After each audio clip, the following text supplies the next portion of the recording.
You wouldn't have clicked on this video if your AD was calling you back about a Rolex Day Date. So let's talk about its best alternative, the Tudor Prince Date Day. It's no surprise, honestly, that the Prince Date Day is one of the most popular options for people just getting into luxury watches. To most people, it looks nearly identical to a Rolex Day Date, mainly because it is. But the Tudor stands out in one big way.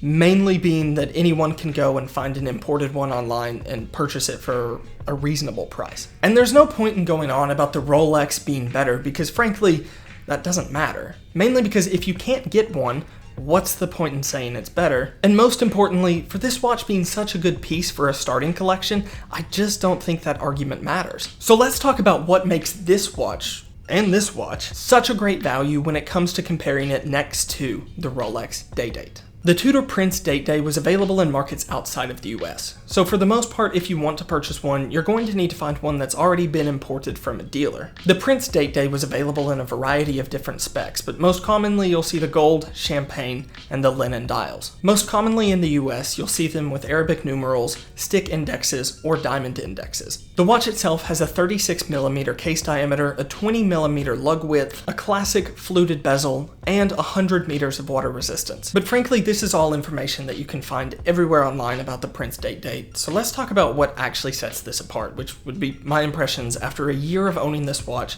and what I actually think of it today, and why I think it is the best alternative to the Rolex. Admittedly, this watch is an outlier in my collection. Most of my other watches are sports watches, and this is pretty much the only dress watch that I have. On top of that, this piece is a bit more bold than what I would normally go for when picking out a watch in the morning, but frankly, that's one of the things that I like about it the most. It's the one piece that truly stands out in my collection. I think the design of this watch is what I love about it the most, and frankly, it's hard to not go on and on and on about how much I love the design of the Date Day. The fluted bezel is a timeless touch, no pun intended, and the diamonds add a sense of sophistication to the watch that normally I don't think you see in most watches under $4,000. For me, a lot of times adding diamonds to a watch gives it a sense of early 2000s flash that frankly I'm usually not too interested in. Tudor added the diamonds tastefully, and having them as the indexes to only represent where time would normally be, I think it gives it a bit of sophistication that most of my watches frankly just don't have. I could go on and on about how good this watch looks, but frankly I think the design of the watch speaks for itself. It's a classic design that has aged well since the 1950s with its big brother, the Rolex Day Date. Moving forward, there's the topic of wearability. Now this is something that is commonly debated, obviously, because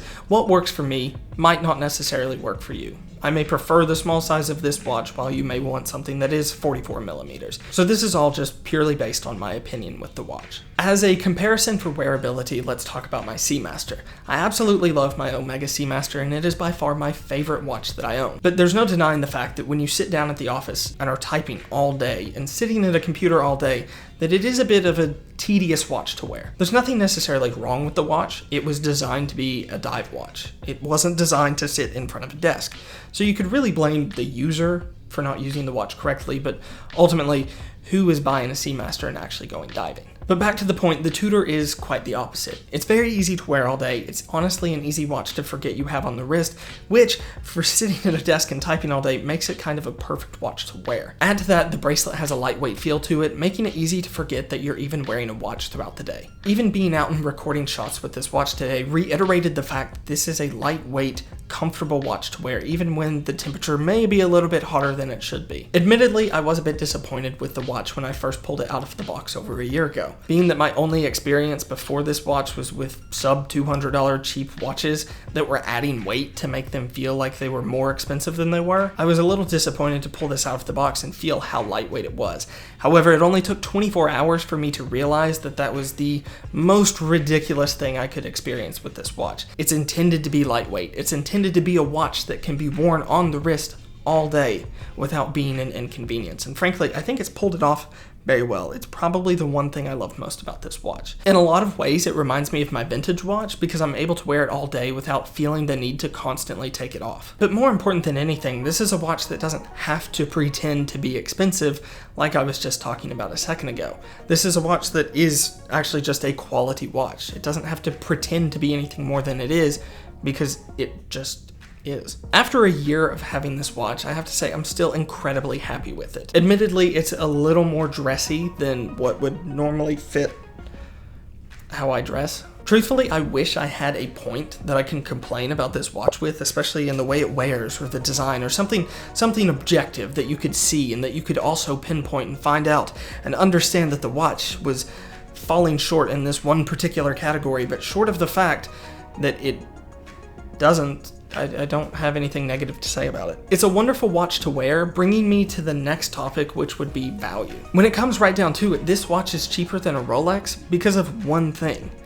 It doesn't say Rolex on the dial. Comparing it side by side to a day date, I can't specifically tell you the difference or how the Rolex is necessarily better than the Tudor, because they're both fantastic interpretations of what a dress watch should be. Watch nerds may be able to get into the specifics about the movements and different little details that sets apart the day date from the date day, but ultimately that's not who this watch is targeting. And frankly, if all you're considering is the movement, I don't think the Rolex Day Date is what you would really be considering for a watch anyway. Ultimately, this is an entry-level luxury watch from the Tudor brand, and while it's fun to geek out over specs, it's not necessarily the target market for this specific watch. The people wanting this watch are wanting value for money. They want the watch to appear more expensive than it is, and that's where it excels. But that's not to say it skimps on any of the geeky details. Just like Rolex, it excels at having quality movements, quality parts, and being a reputable, quality brand. So as far as I can make out, the only difference in these two watches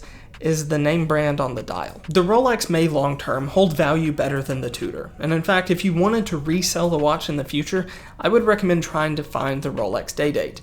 But if you want a watch that is cheaper, that you can have in your collection and is still from a quality brand, especially one associated with the Rolex name, I don't think you could find a better watch. So real quick, let's compare the gold dial and the champagne dial. Some backstory, we purchased these watches as a celebration of having a successful year in our company. So with that, we wanted to get watches that were similar enough, but also had their own unique differences that kind of suited our personalities a bit more. Nick preferred the textured dial of the gold because so many dress watches have flat dials. It gave the dial a voice that most watches don't have, especially dress watches. I, on the other hand, prefer the flat design of the champagne dial. I enjoy its more modern take on a sleek design of a classic dress watch. Truthfully, I don't think there's a good or bad choice to make here. I think if you were looking or considering either one of these watches, you would be happy with both the champagne and the gold.